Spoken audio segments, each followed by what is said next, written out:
রমজান চলে গেছে, কিন্তু রমজানে যে ইফতারি করতাম সেই ইফতারি এখনও খেতে মনে চায়।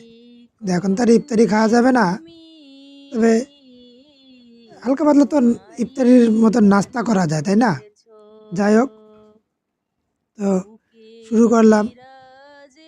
কিছু ছোলা ভিজায় রাখলাম তার আগের দিন, যেন কিছু একটা বিকালবেলা কিছু বানানো যায়। তো এখন খালি তো ছোলা হবে না, আগে বেগুনি বাঁচতে হবে, কিন্তু বেগুনিতে আবার অ্যালার্জি। তখন কী করলাম, আলু আলু দিয়ে আর কি বেগুনি সিস্টেম করলাম, যাকে আলুনি বলে। যাই হোক, এখন বেগুনির সিস্টেমে আলুনি ভাজা হচ্ছে। এগুলো হচ্ছে সব আলু দিয়ে বেগুনি বানানো।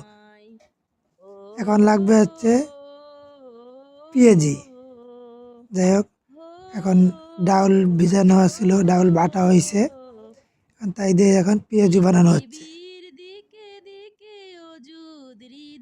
বাজার থেকে যে পেঁয়াজু আমরা আনি, সেই পেঁয়াজু আসলে খাওয়ার মতন না, শক্ত হয়ে থাকে, টান দিলে মানে রাবারের মতন হয়ে যায়, তাই একে নিজেরাই বানানো হয়। দেখেন তো কি সুন্দর কালার আসছে। আর এই পেঁয়াজুগুলো খায় স্বাদই আলাদা, বাজারের সাথে স্বাদ মিলে না। কারণ ঘরে আমরা তো সলিডভাবে বানাই, ওরা তো হাবি চাবি দিয়ে দেয়, তারপরে বিভিন্ন মানে অনেক শক্ত হয়ে যায়। আমরা যেগুলো বানাই বাসায়, এগুলো কখনোই শক্ত হয় না, সফট থাকে, অনেক খাওয়া শান্তি পাওয়া যায়। দেখ, এখন পেঁয়াজু বানানো প্রায় শেষের কাছাকাছি। এখন হচ্ছে ছোলার কাজ চালু করতেছি। এখন হচ্ছে ছোলা,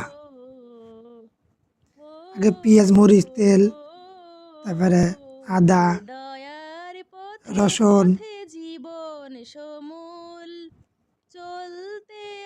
হলুদ, মরিচ সব কিছু বরাবর দিয়ে সুন্দরভাবে লাড়াচাড়া দেওয়ার পরে এখন হচ্ছে ছোলা দেবো,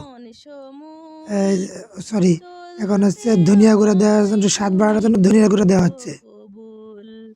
লাড়াচাড়া দিয়ে যখন একটু হালকা কষানো হচ্ছে, এবার হচ্ছে একটা আলু ভাঙ্গা দিয়া ছোলার সাথে মিশিয়ে দিয়ে দেওয়ার জন্য ছোলাটা একটু গাঢ় হয়, তাহলে একটু অন্যরকম একটা স্বাদ আসবে।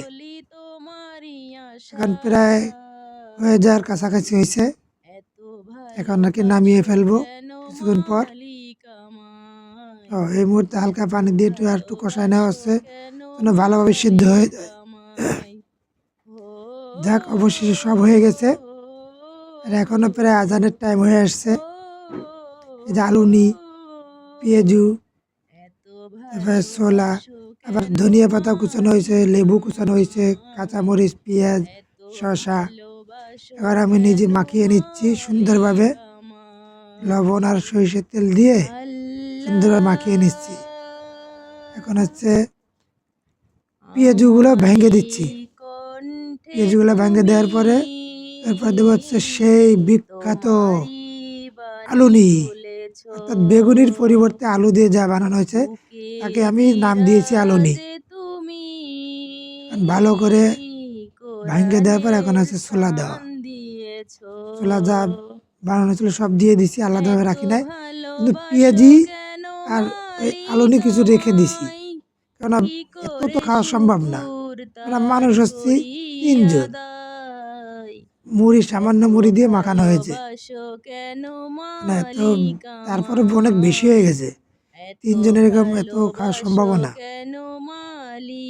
ব্যাস, এটি মাখানোর পরে তাহলে স্বাদই অন্যরকম।